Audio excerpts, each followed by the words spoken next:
welcome back to another lecture of wrist radiography. So as you all know कि अब तक हम लोगों ने wrist joint PA oblique view तक lectures कवर कर लिए हैं। तो आज जो हम लोग जो प्रोजेक्शन कवर करेंगे वो है wrist joint PA के बाद AP oblique। ओके, तो चलिए शुरू करते हैं आज का हमारा ये लेक्चर। अगर बात की जाए इसकी फर्स्ट प्रोटोकॉल जो कि इसकी एनाटमी, तो उसमें जो बोन्स आते हैं रिस्ट जॉइंट की वो है हेमेट, पिसिफॉर्म, ट्राइक्वार्टरम एंड ल्यूनेट। यही सारे कार्पल बोन्स जो है वो हमें एरिया ऑफ इंटरेस्ट में देखने को मिलेंगे और wrist joint AP oblique view में हमें एक्सरे में देखने को इन सारी बोन्स की इमेज मिलेंगी। देन होगी इसकी नेक्स्ट प्रोटोकॉल जो कि IR साइज एंड पोजीशन।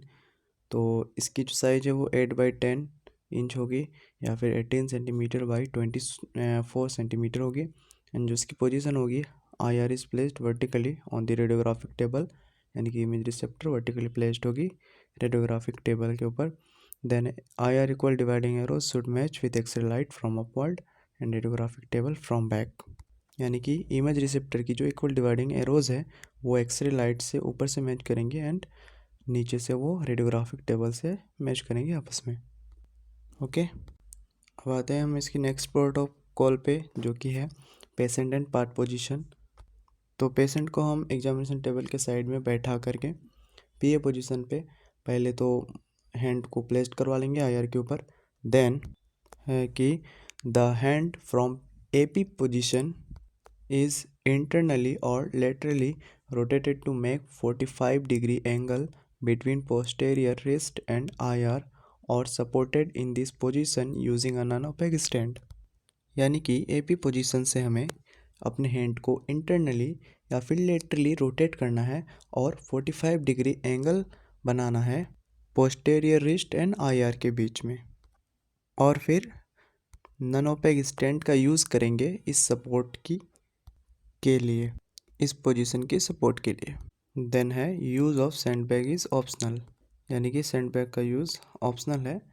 अगर पेशेंट को ज़रूरत पड़े तो हमें सैंडबैग का यूज़ करना पड़ेगा अननेसेसरी मूवमेंट को रोकने के लिए पेशेंट की।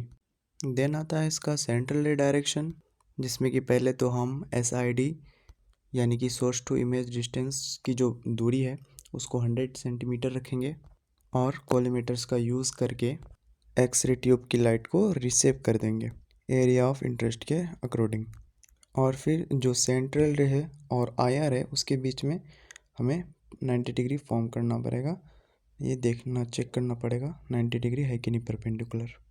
देन सेंट्रल रे यानी कि CR should be rotated to wrist and directed to the mid point between both styloid process, यानी कि सेंट्रल रे को हमें रोटेट करना है रिस्ट के तरफ और फिर उसको डायरेक्ट कहाँ करना है, मिड पॉइंट पे बोथ स्टेलॉइड प्रोसेस की, दोनों स्टेलॉइड प्रोसेस जो है रेडिएशन एनोना की उसके मिड पॉइंट पे। ओके, अब देखो यहाँ पे लिखा हुआ है सुपाइनेटेड ओब्लिक, एक तरह से हम ये दूसरा नाम भी कह सकते हैं ना AP ओब्लिक का, क्योंकि जो हमारी AP ओब्लिक होती है यानी कि AP जो हमारी व्यू होती है वो सुपाइन पोजीशन की तरह ही होती है, ठीक है, सेम होती है सुपाइन और AP, तो इसलिए हम इसको सुपाइनेटेड ओब्लिक भी कह सकते हैं। अब देखते हैं हम इसकी फाइनल इमेज, जिसमें कि जो भी हमारा बोन्स हमने उसके एनाटमी में देखा था वो यहाँ पे हमें दिखेंगी, जिसमें ये उभरा हुआ है जो ये पिसिफॉर्म है। देन ये लास्ट वाला है ल्यूनेट एंड ये हेमेट और एक है ट्राइक्वार्टरम। और जो हम सेंट्रल रे की बात कर रहे थे तो वो जो है वो इस पॉइंट पे यहाँ पे दोनों स्टेलॉइड प्रोसेस के बीच में डायरेक्ट होगी। ओके, सो यही था हमारा आज का लेक्चर। मिलते हैं फिर किसी नेक्स्ट लेक्चर में, तब तक के लिए अपना ख्याल रखें। Thanks for watching. जय हिंद।